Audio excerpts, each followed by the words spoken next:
Coach, we'll go big picture later, but first let's look at this game as it unfolded. The thing Ryan and I were just talking about, your team somehow, some way has to find a way for a shutdown inning after you come back to tie it a couple of times. TCU jumps right back in front.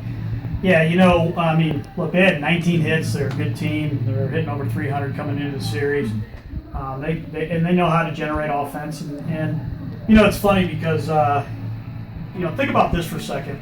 You're Justin Hageman, he's usually pretty good at that shutdown inning, that kind of stuff. Think about the fact that we are talking about a true freshman against the number 10 team ranked in the country and how he struggled with that today. That's how good he's been for us this year. So, yeah, you know what? We definitely needed some shutdown innings. It's funny, and I'm going to make sure everybody hears this, but, I went out, walked up to Jack Anderson in the locker room after the game in front of everybody. And last night I happened to turn on the Angels game, and Joe Smith, who's a sidearm reliever in the big leagues right now, filling in for the injured Houston Street, pitched for me at Wright State. He's in his 10th year in the big leagues, and I walked up to Jack Anderson and I said, "Hey man," I watched Joe Smith last night. One of my former guys do the same thing, and he's in his 10th year in the big leagues.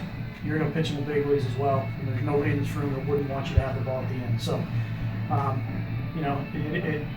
game didn't go our way, but I won't trade my guys. Yeah, and we're sitting here and talking about little things that you could change and ways that you can adapt and what you have to do to win a ball game. Your team, once again, for the third consecutive game, was in a position to beat the 10th ranked team in the country. How were you able to come back after yesterday, a long doubleheader, and compete again here today and give yourselves a chance to win? Choice. Just choose to compete and fight and believe.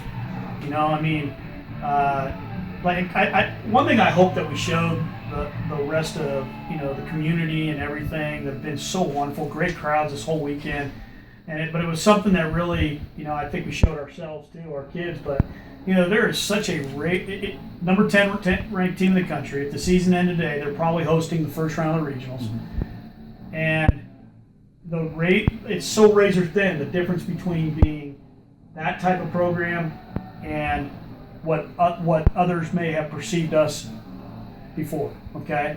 That's what these guys have done. They put it to where we are right there, and it's a matter of continuing to build off of that. And you talked about that, Koopa, being the choice. So we know that fans come out to the ballpark, and we saw that a lot of close games. You went toe-to-toe with TCU, but what do you do Monday and Tuesday to make sure that choice is still that we're going to come back, we're going to handle the Pittsburgh, and then we're also going to be effective going back to Big Ten play in Nebraska? Yeah, first of all, I'm going to give our guys some credit and a little bit of room because they've done a good job of that all year. They really have.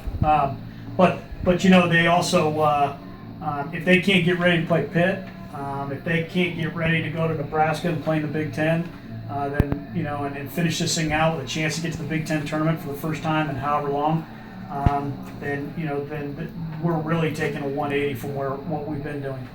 All right, we'll let you go here in one moment. One last question because of the great versus cancer thing you guys are doing here post-game. What's the big teaching point coming out of the weekend? Just that in my opinion, we're a good team, and we're building this program, and it's all starting because of belief and effort and competitive spirit, and it's really that simple. I know it sounds like I'm just kind of saying the same thing over and over again, but it's a different field. It's a different deal. I don't think we're all that much better than maybe we were at the beginning of the year, but it's just a different way we go about it. So it's a learning thing, and it goes down to the players and how they choose to do things. Coach, the resiliency was certainly very impressive, and looking forward to seeing how the team bounces back on Wednesday because after the performances this weekend, there's no doubt they will. So thank you. Well, I appreciate it. Everybody came out this weekend. Everybody made this weekend possible. Whether it was Rachel Rito or Lauren Crispel and Kristen and all them that put it together was great. But also, I hope people out there see that we're building something really cool here. There's going to be a lot of really exciting games like that here in the future. Coach, appreciate it as always. We'll talk to you at Pittsburgh.